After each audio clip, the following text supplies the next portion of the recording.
You ever have one of those neighbors who just doesn't get the concept of boundaries? Like, not just the "don't borrow my lawnmower" kind, but the kind who literally climbs over your fence and acts like it's her personal playground?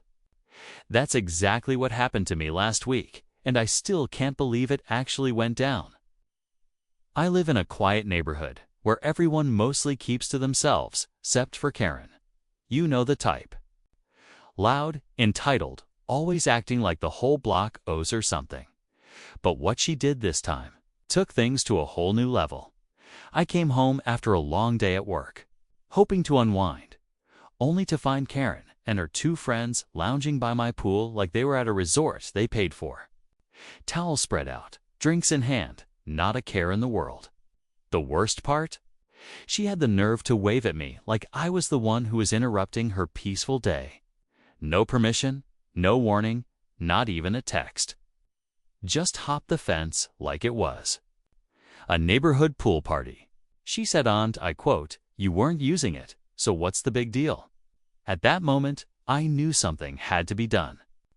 I wasn't about to argue or call the police. That had just turned into a whole mess. So instead, I got creative. Let's just say I made sure that the next time she thought about sneaking into someone else's backyard, she'd think twice. I found something safe but unforgettable: blue pool gel that stains skin for days. Non-toxic, won't hurt anybody.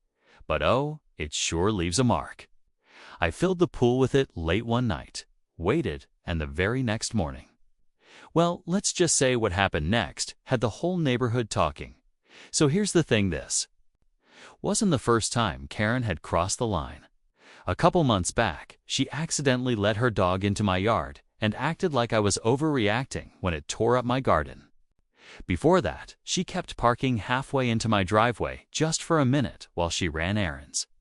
But breaking into my backyard to use my pool, that was new. And honestly, it was the final straw. I didn't want to start some huge war, but I also wasn't about to keep getting walked over.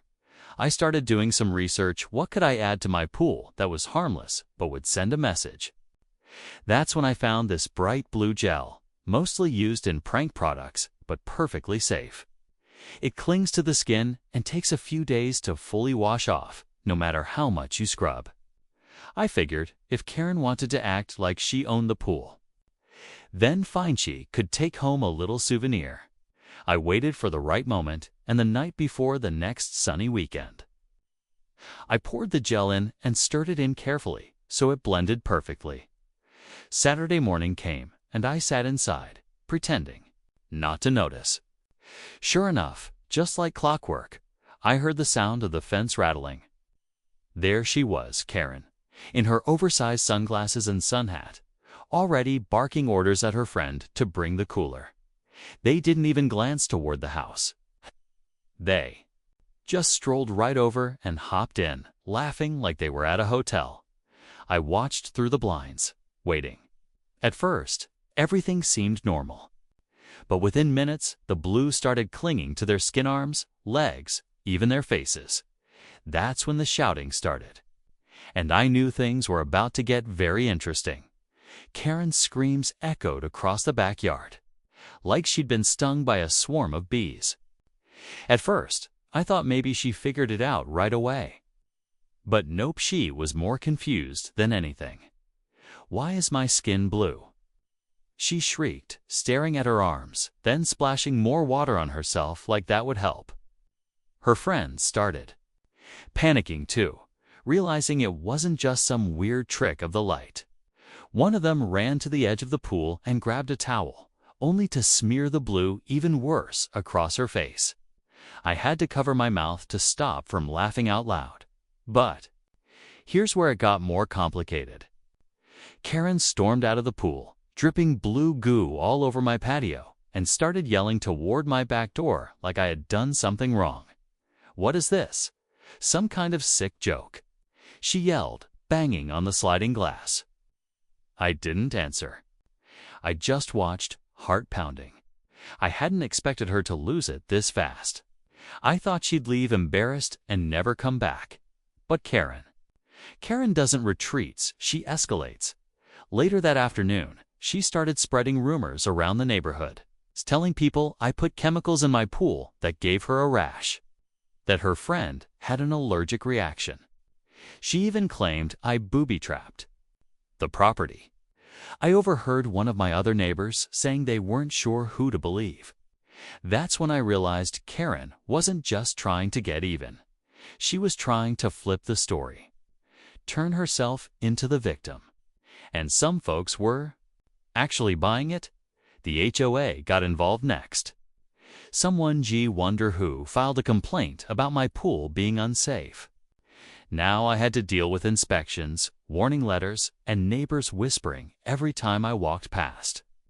I started to wonder if setting the trap had backfired, or if Karen had just been waiting for an excuse to go full drama mode. Over the next couple of days, things went from awkward to straight-up hostile. Karen didn't just stop at rumors. She printed out flyers claiming I was using dangerous pool additives and slipped them into mailboxes up and down the street. A few neighbors started giving me weird looks. One guy even crossed the street to avoid me during my morning walk. It was wild I was the one getting trespassed on. Yet somehow I become the villain in Karen's twisted story. The HOA board called for an emergency meeting. I got an official notice taped to my door that said I had to provide documentation regarding foreign substances used in the backyard pool. It felt ridiculous, like I was on trial for protecting my own property. And Karen. She showed up to that meeting dressed like she was going to court, neck brace, long sleeves, talking about chemical burns like this was some courtroom drama. She even brought one of her friends as a witness, saying I had it out for her 4 months. Meanwhile, I stayed quiet. I didn't want to blow up or lose my cool, even though every nerve in me was screaming. I knew if I looked angry, she'd use it. That's Karen's game: push until you snap, then play innocent when everyone's watching. But the tension was building. My phone kept buzzing with messages, some neighbors backing me up, others asking questions like, "Did you really put something in the pool?" The pressure was unreal. I had one last move to make, something that would flip the script and finally show everyone the full truth. I just needed the right moment. The next Saturday, when Karen decided to host a neighborhood gathering in her yard, I knew that was it.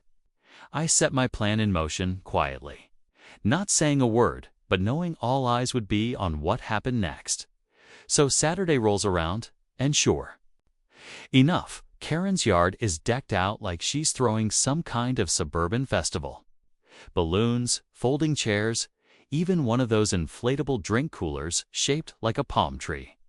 It was like she was trying to show everyone just how fine she was after the whole blue pool in Sataz, if to prove she was the real victim. I watched from my window as the same neighbors who'd been dodging me all week strolled into her backyard like it was nothing. That's when the second twist hit. Just as things were getting loud with music and fake laughter, my doorbell rang. I opened the door, and there stood a city official in a bright yellow safety vest, holding a clipboard. Apparently, someone again. No points for guessing, had filed an anonymous report claiming my property was leaking chemicals into the neighborhood drainage system. Not only was I being dragged through HOA nonsense, but now the city was involved. My stomach dropped. This was more than Karen just being annoying. She was trying to bury me in paperwork, violations, and complaints. While the inspector walked around taking notes, I glanced over the fence. Karen spotted me and gave this smug little smile like she knew she'd won. I almost said something right then, but I held back. Because here's what she didn't know. I had been recording everything for weeks. Every uninvited pool visit, every time she climbed my fence, and even the flyers she passed out. I hadn't used any of it yet, but now I had to. But just when I thought I had everything figured out, I saw something else. One of Karen's guests, someone I hadn't seen before, pulled her aside and whispered something that made her face go pale. She grabbed her phone, looked at it, and her whole expression changed. That's when I realized she wasn't as in control as she wanted everyone to believe. Something was unraveling. Something big. I watched from behind my curtain as Karen's fake party vibe started to crack. She walked off to the side, pacing and gripping her phone like it had just delivered her the worst news of her life. Her guest, the one who whispered to her, glanced around nervously, then left through the side gate without saying goodbye to anyone. Something was definitely up. Whatever it was, it had shaken her more than my blue pool stunt ever could. About 20 minutes later, I got a knock on the door. But this time, it wasn't a city inspector. It was one of my neighbors, Angelus, someone who'd mostly stayed neutral through all this drama. She looked uneasy. "Hey," she said, "you might want to check the community Facebook group. It's blowing up right now." I opened my laptop, logged in, and there it was, videos.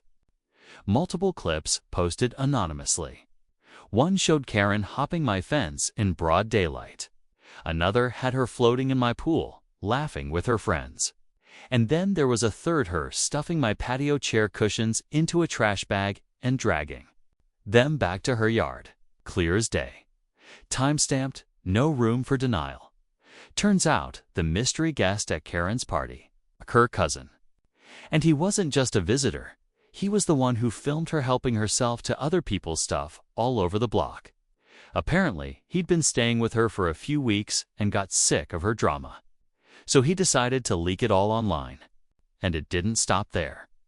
More neighbors started sharing their own run-ins with car-missing garden tools, broken decorations, even screenshots of aggressive texts. By sunset, her party had fizzled out. Guests left early, whispers flew, and Karen. She locked herself inside. The HOA dropped the complaint. The city inspector found nothing. And just when I thought it was finally over, I found one last surprise in my mailbox: a handwritten apology. Note from Karen. No name, no signature, just one sentence: "I guess I finally went too far." After reading that note, I stood there for a long moment, not really sure how to feel. Part of me wanted to laugh. Part of me felt relief. And another part, honestly, just felt exhausted. This whole situation, Karen using my pool without permission, the blue gel prank, the false complaints, it had all spun into something way bigger than I ever imagined. And yet, in the end, a simple dose of truth had done more than any argument or HOA hearing ever could. Over the next week, things started to settle down. The Facebook posts stayed up, but the neighborhood slowly moved on.